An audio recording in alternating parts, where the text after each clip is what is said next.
All right, strap in, everybody. Today, we are going deep on something pretty wild. We're talking spaceships in the Bible. Yeah, spaceships. I know. It sounds crazy, but stick with us. This is a rabbit hole that, well, that might actually lead somewhere. It really might. We're going to be looking at 5 specific terms from the Hebrew Bible, words that are usually translated with spiritual meanings, but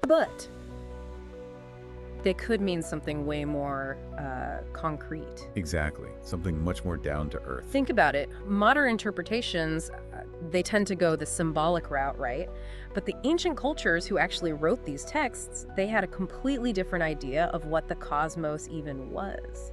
So back to basics for a second. How did they understand the universe, and how did that shape how they described, the divine? Okay, so picture this, a flat earth, like a disc, enclosed by a solid dome, the firmament, and surrounded by water. That's how a lot of ancient cultures, including the Israelites, saw the cosmos. For them, the universe was a very physical place, very, very concrete. Okay, that helps. It makes you think about how differently they must interpret stuff we just see as, it's like spiritual today. Totally. So, first up, Kavod.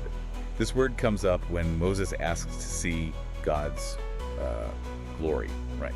Right, and usually kavod is translated as you said, glory, but the root meaning, it's actually closer to heavy. Heavy. Yeah, or weighty. Now, think about that in the context of their worldview. Flat earth, solid sky. If the kavod is a physical object, Oh, okay, I see where you're going with this. then it makes a lot more sense for it to move, to have direction, to be heavy, and for Moses to want to actually see it. Not just experience it, abstractly. Right. Interesting. It all sounds like they're talking about something tangible, something that, That interacts with the physical world. yeah, exactly, in a way that we might associate with, I don't know, a spacecraft. And get this, there are descriptions of the kavod that go even further. It makes a loud noise. A loud noise, And it emits fire. like a rocket. Yeah, very much like a modern rocket launch. Wow. Okay, now we're getting somewhere. There's more. A NASA engineer actually used Ezekiel's vision of a kavod to design get this, a functional spaceship.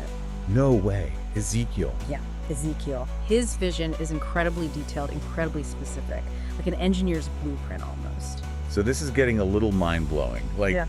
Are we saying that ancient people could have understood, advanced tech? It makes you wonder, doesn't it? What if their idea of the divine wasn't separate from, technology? Right. What if it was all connected? Okay. Let's move on before my head explodes. Next term, Ruach. This was all over the Hebrew Bible, 380 times. Usually translated as wind or spirit. Wind, spirit, breath.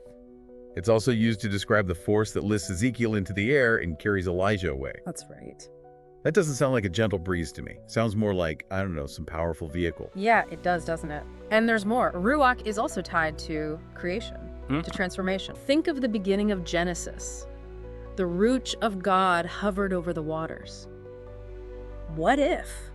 What if that's a description of a craft, something manipulating the environment? Whoa. You're saying terraforming. It's a possibility. Think about it. That takes Genesis to a whole new level. Right. It's not just poetic imagery anymore. It's a description of advanced technology actually shaping the world. It is, and it shows how one word can have these different layers, how our modern interpretations might totally miss the nuance, what the ancients actually understood. Right. Okay, next term. Let's move on before I short circuit. Cherubim. Now, people usually think of cute little baby angels when they hear cherubim. Right, those chubby little cherubs. But in the Bible, the cherubim are guarding the Garden of Eden with a flaming, rotating sword. Yeah. Not so cute anymore, are they? Nope, not cute at all. And that's not even the weirdest part. Psalm 18.10 parrot, it describes Yahweh, God, riding a cherub and flying on a cherub. Flying on a cherub, which suggests, it's not a winged baby. Right. Then you have the cherubim on the Ark of the Covenant with spinning blades. Spinning blades, some kind of weapon. Almost like a celestial drone. Okay, this is all pretty wild. It makes you realize how much we just project our own ideas onto these ancient texts. Totally. We read what we want to read. So how do we peel back those layers? How do we see what the ancients might have actually been describing? That's the challenge, isn't it? And that's what makes this whole deep dive so interesting. Okay, are you ready for another potential spaceship word? Hit me with it. This one comes from the prophet Zechariah. It's the Milla, or Magilla. Okay. He describes it as a flying scroll. But here's the thing. He gives exact dimensions. 30 cubits long, 15 cubits wide. That's pretty big. Yeah, like the size of a billboard. Flying billboard? What in the... And that's where the Hebrew Bible gets really interesting. They were so specific. Measurements, directions, personal experiences, everything was very concrete, very tangible. Yeah. So could the Milla be some kind of, I don't know, celestial vehicle? Maybe a flying display? Or some kind of communication device? Man, this is wild. I never thought about the Bible this way. It makes you wonder what else we've been misinterpreting, right? Right.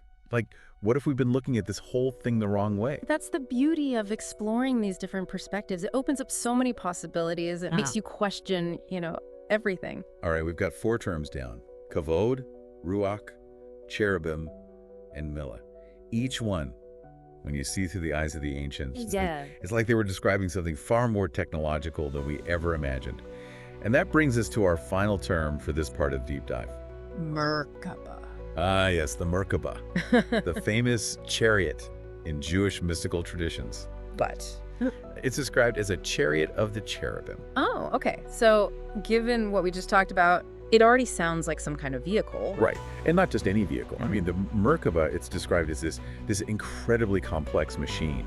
Wheels within wheels, eyes all around, moving in multiple dimensions. It's more like a spaceship out of Star Wars than a chariot. It is, and it's led to centuries of debate. Now, Jewish mystics, they use the Merkaba for spiritual journeys, but the descriptions, they sound so physical, like an actual vehicle for transportation.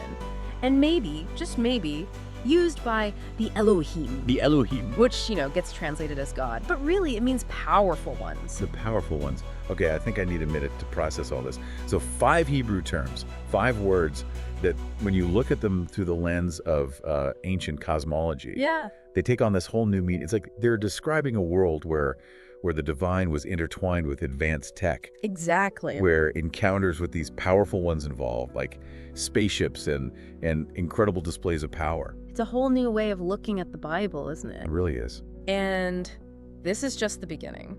In the next part of our deep dive, we're going to go even deeper into this ancient Near Eastern worldview. Okay. We'll explore the context, the culture that shaped these descriptions, and we'll ask, could there be any actual evidence to support this idea, the idea that these encounters were with real extraterrestrial beings? All right, everyone, you heard it here. Get ready for part 2. This is where things get really interesting.